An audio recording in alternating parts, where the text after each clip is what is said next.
جۆگرانی هێژای رادیۆ ئێرکۆتێ ئەم کاتتان باش هاتووینەوە لە خزمەتتان لە بەرنامەیەکی تایبەتیدا ئێمە بە بۆنەی جەنبەختکردنی ڕامینی حوسێن پەناهی و زانیار و لوقمان کە ئێدام کران و هێرش بۆ سەر بنکەکانی حزبی دموکراتی کوردستانی ئێران لەگەڵ بەڕێز کاک عەبدوڵڵای موحتەدی سکرتێری گشتی کۆمەڵەی شۆڕشگێری زەحمەتکێشانی کوردستانی ئێران وتوێژێکی تایبەتمان هەیە کە سرنجتان بۆ وتوێژە ڕادەکێشم.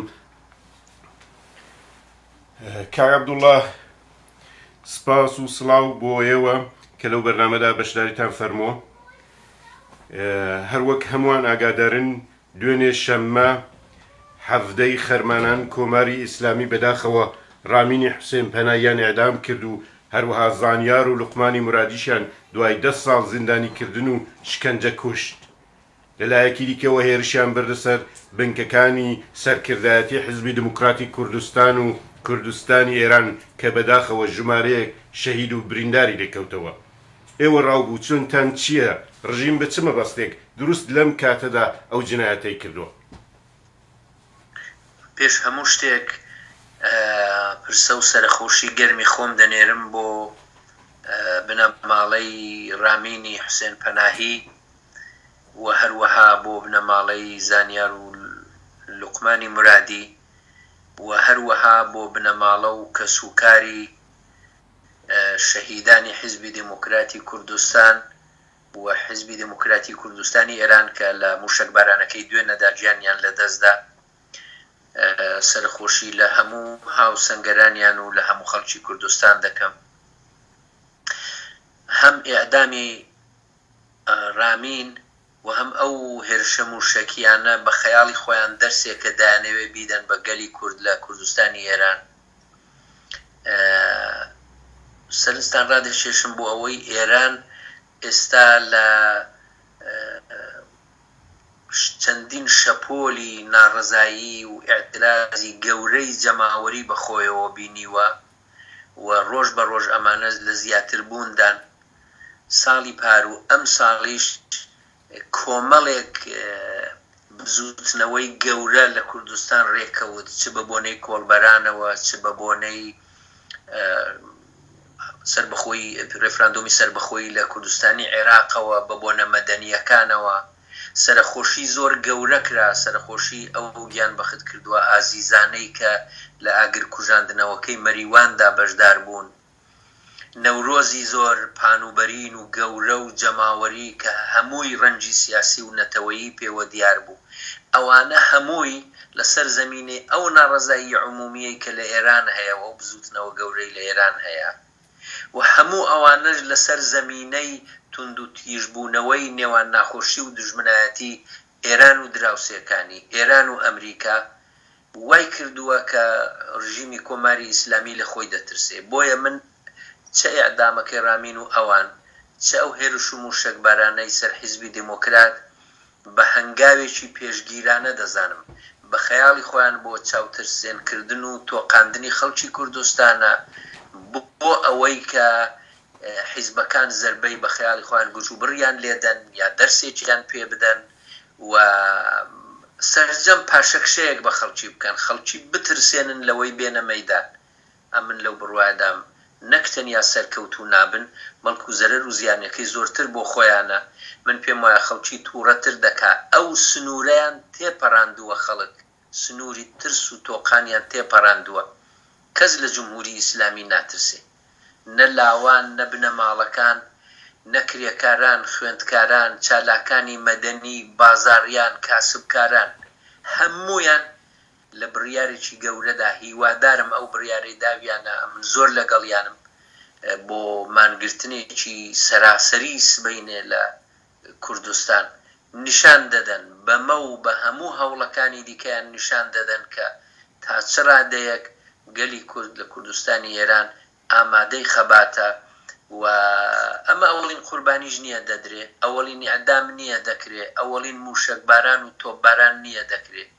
ئیعلان و ڕاگەیاندنی شەڕی جمهوری ئیسلامی بەدژی گەلی کورد دەگەڕێتەوە بۆ 39 ساڵ لەوە پێش. بۆیە من پێم وایە هەدەفەکەیان ئەو ترساندنەیە، بەڵام ترساندنێکی دیفاعیە. لە ڕاستیدا ئەوە ئەوانن لە خۆیان دەترسن. من ئەو هەنگاوانە و ئەو شەرفرۆشیانە و ئەو تێروریزم و هێرشانە بە هیچ شتێک نابینم غەیری لە ڕووی زەعفەوە و لە حاڵەتی دیفاعیدا. بەڵێ هەروەگەیەوە فەرمووتەن سبەینێ دووشەممە 19 خەرمانان لەلایەن ناوەندی هاوکاری حیزبەکانی کوردستانی ئێران لامی مانگرتنی گشتی کراوە. ئێوە چ پەیامێکتان هەیە بۆ خەڵکی کوردستان و بۆچی پێویستە بە شێوەیەکی زۆر گشتگیر ئەم مانگرتنە پێک بێت؟ جارێ بۆ ئێعدامی رامین پێتان بڵم، ڕاستە رامین ئەندامی کۆمەڵە بوو و لە مەموریەتێکی تەشکیلاتیدا گیرا، هاوڕێیانێکی لەگەڵ بوون شەهید بوون و بۆ خۆی گیرا، بەڵام بەڕاستی تەنها ڕۆڵەی بنەماڵەی خۆی و تەنها ئەندامی حیزبەکەی خۆشی نەبوو. رامین بوو بە سەمبولی یەکگرتووی گەلی کورد لە کوردستانی ڕۆژهەڵات، بوو بە سەمبولی هاوسۆزی، بوو بە پرسی هاوبەشی هەموو کورد لە کوردستانی ئێران. بۆیە دڵی هەمووانی لەگەڵ بوو، هەستی هەمووانی لەگەڵ بوو. بۆیە کە جوابی ئەو هەموو داخوازیە نەدراوە، جوابی ئەو هەموو هەستەی خەڵک نەدراوە، جوابی ئەو هەموو سکاڵایە نەدراوە. ئەو هەموو خەڵکەش لە ئێران پشتیوانیان کرد.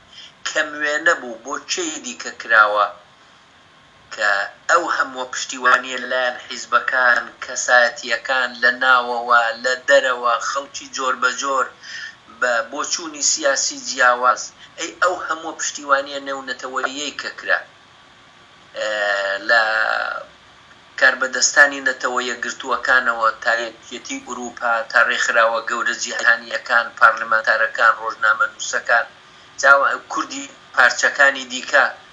ئەمن وێڕایەوەی سپاس لە هەمویان دەکەم، بەڵام تەمامە ئەوە بڵم کەیسی رامین تەنها کەیسی خۆی و حیزبەکەی نییە، هی هەموو کوردە، هی هەموو لاوێکە، هی هەموو بنەماڵەیەکە، هی هەموو شار و بازار و گەڕەشێکە. بۆیە جێی خۆیەتی ئەم غەدرە لە هەموومان کراوە، هەستی هەموومان بریندار بووە، دڵی هەموومان شکاوە. بۆیە حەقی خۆیەتی هەموومان جوابێکی بدەینەوە. من پێم وایە بە مانگرتن، بەگرتنی کۆڕی ڕێز بۆی بۆ سەرخۆشی لێکردنی بە هەر جۆرێک کە چالاکانی ناوخۆی وڵات بە مەسلحەت دەزانن و لە توانایاندایە، پێم وایە نابێت درێژی بکەن. زانیار و لوقمان 10 ساڵ بوو لە زینداندا بوون، ئەشکەنجە کرابوون. ئەو هەموو خەڵکە داوای کرد کە دەستیان لێ هەڵگرن، سکاڵای دایکیانن یان نەویست، هیچ شتێکیان گوێ نەدا. بۆ نابێ ئێمە جوابێکی یەکگرتووی لە هەموو شار و گەڕەک و مەدرسە و کۆڵانەکان بدەینەوە و ئەویش بە خەباتێکی مەدەنی و هێمنانەیە کە هەموومان بتوانین ئەو کۆڕی ڕێزگرتنانە و ئەو مانگرتنانە بەڕێوە بەرین. دەشتێکیش کە بێی زیاد بووە ئەو هێرشە وەحشیانەیە کرا. حیزبی دموکراتی کوردستان لە حاڵی گرتنی پلێنۆمدا بوون، ڕێک لە ساڵۆنی پلێنۆمەکەیان داون، بەداخەوە خەڵکانێکی زۆر لە سەرکردایەتی و پێشمەرگە تێکۆشەرەکانیان شەهید کردوون. بەڕاستی زەرەرێکە لە هەمووان، داخێکە لە هەمووان و هەستی هەموومانی ڕووشاندووە، هەموو خەڵکی کوردستانی تووڕە کردووە. ئایا هەمووی ئەوانە ناخوازێت کە خەڵکی کوردستان بە مانگرتنێکی گشتی جوابی بدەنەوە؟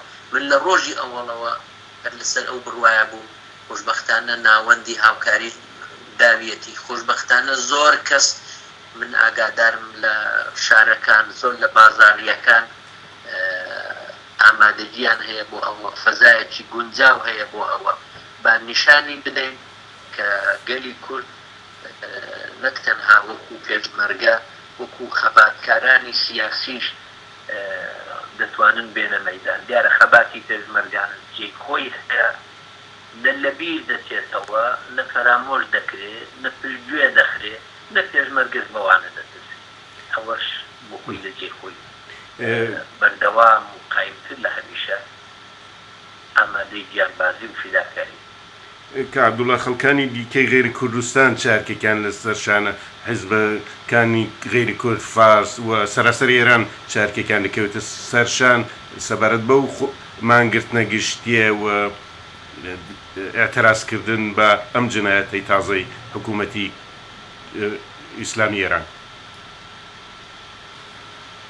من پێم وایە کە لە پرسی ئیعدام ڕامیندا لە پرسی ئیعدامی ڕامیندا زۆرێک لە کوردی پارچەکانی دیکە وەکو کەسایەتی وەکو حیزب و وەکو کۆمەڵگەی مەدەنی پشتیوانی زۆر چاچیان کرد. ئێمە زۆریان مەمنونین، زۆر سپاسیان دەکەین، هاوپشتیەکی زۆر زۆر بە نرخ بوو. قەت ئەو نامە و ڕاستپاردە و خۆپیشاندان و وتوێژانەی کە لەسەر ڕامین کران و بۆ پشتیوانی لە ئەو ڕزگارکردنی ئەو کران لەلایەن کەسایەتی و حیزبەکانی هەموو پارچەکانی کوردستانەوە قەت لە بیری ناکەین و لە بیرمان ناچێتەوە. بەڵام ئێستا بەتایبەتی بە لێدانی بنکەوبارەگای سەرەکی حیزبەکان لە کوردستانی عێراق، حیزبی دموکراتی کوردستان و حیزبی دموکراتی کوردستانی ئێران و ئەو هەموو شەهیدەی داویانە، من بەڕاستی بە ئەرشی سەرشتانی هەموو حیزبەکان، لایەنەکان، کەسایەتیەکان، پارلمانتارەکان، ڕۆشنبیران، ڕۆژنامەنووسان، خەباتکارانی مەدەنی، ژنان، بە ئەرچی هەموو کۆمەڵگەی مەدەنی دەزانم کە لەم حاڵەدا کوردی ئێران بەجێ نەهێڵن، پشتیان بگرن، هاوپشتیان لەگەڵ بکەن، کردەوە تێرۆریستیەکانی ڕژیمی کوردستانی ئێران لە لێدانی ئەو بارەگایانە مەحکوم کرد.